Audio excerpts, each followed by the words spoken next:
Hi guys, welcome back. So now we'll carry forward with our another charts and working in this webinar. So now guys, first of all, I don't like these light values. So I'll go to the format. This is x-axis and I'll make it bold. Now I can see it a little bit properly. Now see guys, making these charts are very easy. This is my month on month revenue chart, right? I want to see what are my customers. So I copy this chart and paste it again. So copy pasting is easy. Just copy and paste, Control C, Control V.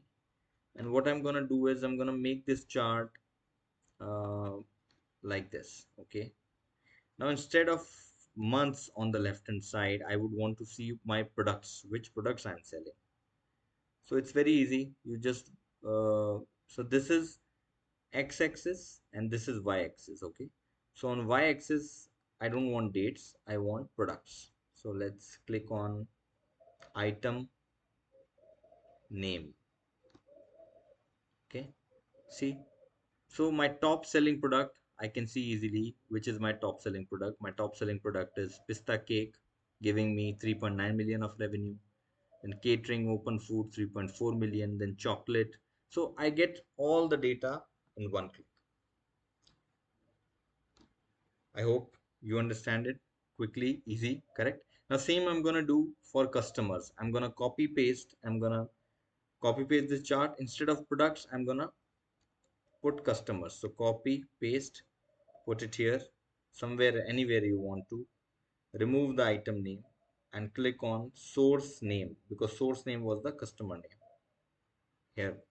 Here it goes. So my top customers is basically the app. I'm selling most of my products on the Chef app. Chef app is the online app like Swiggy, Zomato, and this thing. So most of the products are being sold on this. Then secondly, Starbucks is the B2B customer, business to business. So we are selling it to them. That's my second biggest customer. And third, blanks. These were walk-in customers whose data we don't have. Then Jahe is another app, then Hunger Station and whatnot. Since this is a Saudi related data, so you'll see Arabic names and everything into it.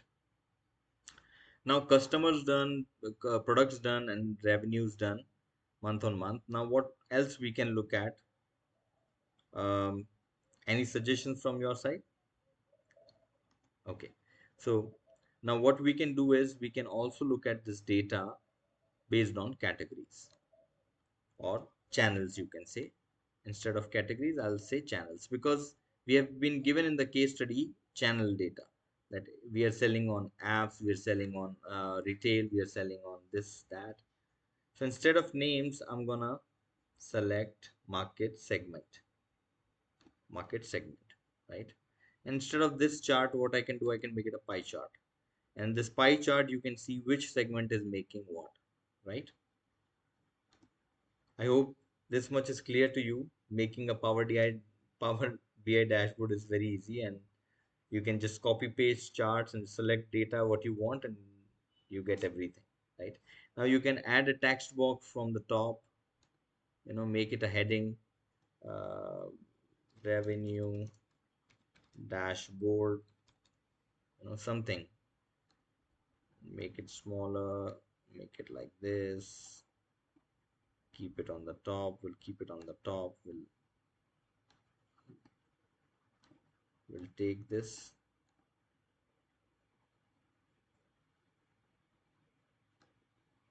move to the top, you know and then I can increase the size of it to 40, 50, 100, whatsoever. Make it, something like that. Move charts little below, reduce the size. So simple like that. Okay, guys. So this is how you can format the charts and you can make these charts. I hope this much is clear to you. And in the next webinar, we're going to speak about the analysis part of it, what we can analyze, how we can analyze.